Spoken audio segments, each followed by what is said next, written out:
Hey everyone, I'm Matt. Welcome back to another 2-minute tour. Today, we are taking a look at the Georgetown GT5 model 34 M5.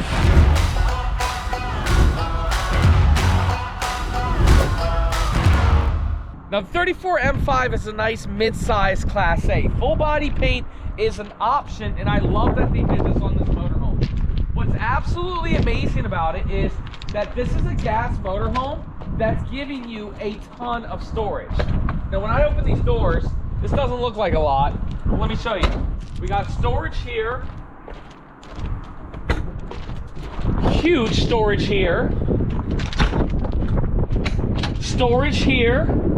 and check this out. More storage here with a more ride slide out tray. Absolutely fantastic for a gas motorhome. Let's take a look at the inside. Inside, you can see that this is your traditional layout, but there's something super special about it you'll see in just a few moments. Right up here, it's a 7.3 liter V8. Nice dashboard area, plenty of feet space, and you have a bunk over the cab here.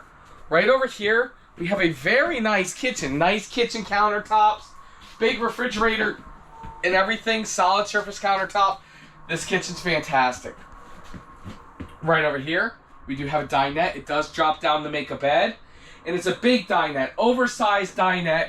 I absolutely love that. Right here, you have the Thomas Paine theater seats. They both recline. You got storage above, windows and everything. And the theater seats are directly across from the TV entertainment center. Coming on through here, you'll be able to see that you do have a split bath. So a nice one-piece fiberglass shower with a seat in it. And you do have a toilet area that's in a very great place with a little sink in there. And then look at this master bedroom. 2 slide outs in here. I love it. Huge wardrobe space over here. Huge king size bed over here. But this what makes it special. Back here, they're actually designating a desk area, an office area. I love that feature. More wardrobe space right there. And then check this out. A stackable washer and dryer in a gas motorhome at a fantastic price point. Well, guys, that's it. That's a quick 2-minute tour of the Georgetown GT5. If you guys want to see the full review of this, make sure you check out my YouTube channel, which is Matt's RV Reviews. Or if you know that this is a unit that you want to buy, click the link down below. Our closest dealership that sells one of these to you will reach out to you and make sure that they give you a phenomenal price. Thank you guys so much for watching. We'll see you next time.